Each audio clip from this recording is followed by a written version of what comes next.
त्र्यंबकेश्वर में जिस तरीके से मुस्लिम समाज के लोग त्र्यंबकेश्वर के ज्योतिर्लिंग के मंदिर के भीतर घुसने की कोशिश कर रहे थे, फिलहाल उन पर कार्रवाई हो रही है। लेकिन अब बीजेपी के नेता वहां पर महाआरती करने जा रहे हैं। हमारे साथ बीजेपी के विधायक नीतीश राणे हैं, जो अपने समर्थकों के साथ और बीजेपी कार्यकर्ताओं के साथ वहां पर एक महाआरती करने जा रहे हैं। नीतीश जी, किस तरीके से महाआरती होगी और महाआरती क्यों? वो तो हमेशा महाआरती होती है, फिर आपके द्वारा महाआरती क्यों?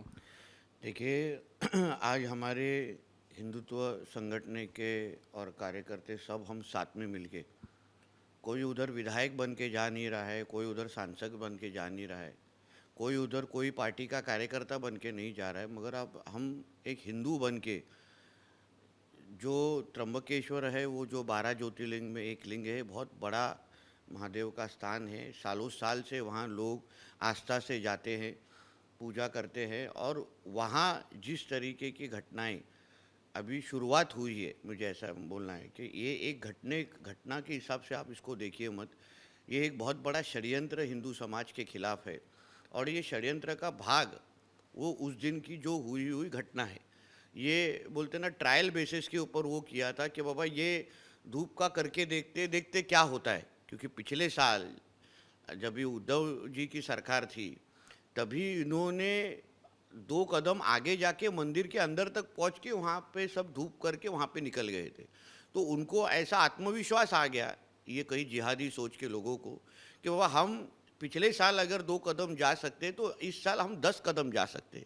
मगर वो भूल गए कि राज्य में आज हिंदुत्व विचार की सरकार है, हमारे देवेंद्र जी और एकनाथ शिंदे साहब उधर बैठे हैं। हम इस तरीके का कोई भी अपमान हो या कोई भी कोशिश हो, कोई भी षड्यंत्र हो, उसको सफल होने देंगे नहीं। वहाँ मंदिर के बाहर बहुत स्पष्ट लिखा है कि यहाँ हिंदुओं को छोड़ के किसी को भी वहाँ परमिशन नहीं है।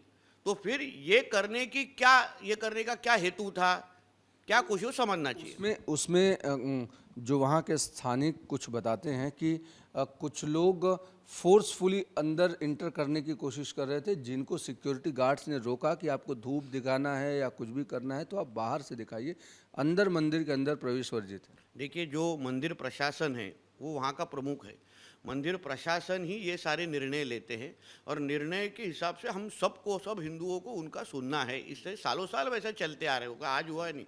मंदिर प्रशासन ने ये स्पष्ट किया है कि वो जोर जबरदस्ती करके अंदर घुसने की कोशिश कर रहे थे। अभी बाहर से कोई कुछ भी कहे, मगर मंदिर प्रशासन ने स्पष्ट था कि बाबा ये अंदर घुसने की कोशिश कर रहे थे, उनको रोकना चाहिए था। मगर उनको वो जिद करनी थी कि हमको अंदर जाना ही है, हमको वहाँ धूप करना ही है। मतलब आजू बाजू में जो कुछ सालों साल से वहाँ जो होते आ रहा है, मैं आपको बताऊँ, वो कुछ आइए कोई एक दिन के इससे आप उसको देखिए मत। वो परिसर में बहुत मटन और चिकन की भी दुकानें शुरू हुए। अभी जहाँ हमारे महादेव का पवित्र स्थान है, वहाँ ये चिकन मटन की दुकान खोलने का कुछ कारण ही नहीं है। उसी तरह में वो पूरे परिसर में हिंदुओं की अभी संख्या कितनी बची है? हिंदुओं की संख्या जो 10 साल पहले थी, वो आज उतनी संख्या बची है क्या?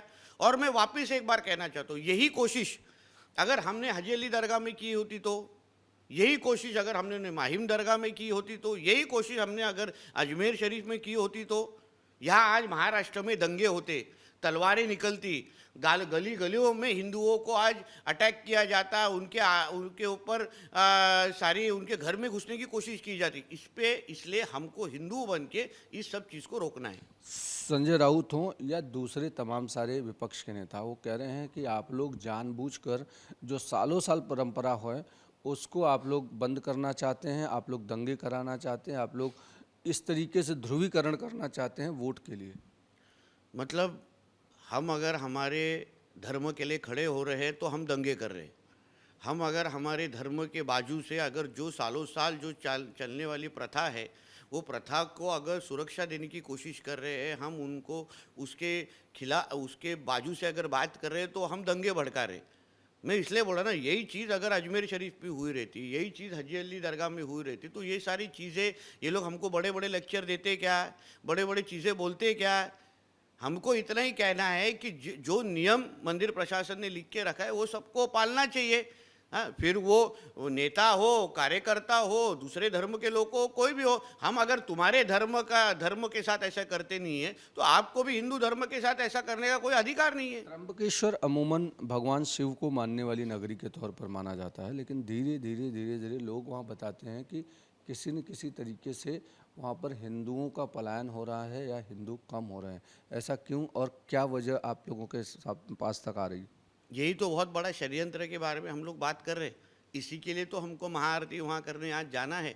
आप समझ के लीजिए, वहाँ जैसे मैंने इसके पहले भी कहा, वहाँ मटन और चिकन की दुकान, कोई भी ऐसा एक धार्मिक जगह बताइए जहाँ मटन की चिकन की दुकानें हैं। हाँ, ऐसी सारी कोशिशें हो रही है। वहाँ एक दरगाह है, वो अभी दरगाह वहाँ ही की है या बाद में खड़ी हुई है, ये सारे का सर्वे तो होना चाहिए ना।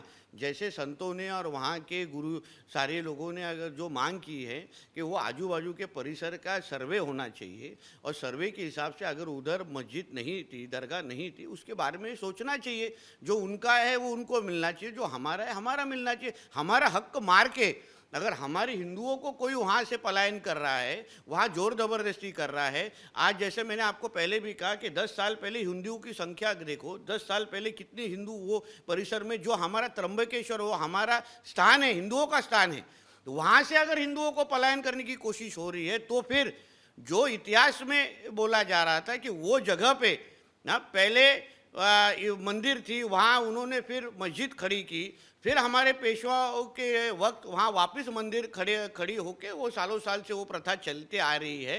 अभी इनकी कोशिश है कि उसको वापस हमसे छीन लेने की जो ये कोई षड्यंत्र जो शुरू है, इसको हमको रोकना है, और इसलिए आज महाआरती से हम शुरुआत करने वाले हैं। बिल्कुल, जिस तरीके से नीतीश राणे कह रहे हैं कि जो षड्यंत्र चल रहा है उस षड्यंत्र को रोकने के लिए एक महाआरती करनी चाहिए, और इसलिए आज नीतीश राणे एक हिंदू होने के नाते वहां पर अपने समर्थकों के साथ जाकर महाआरती करेंगे।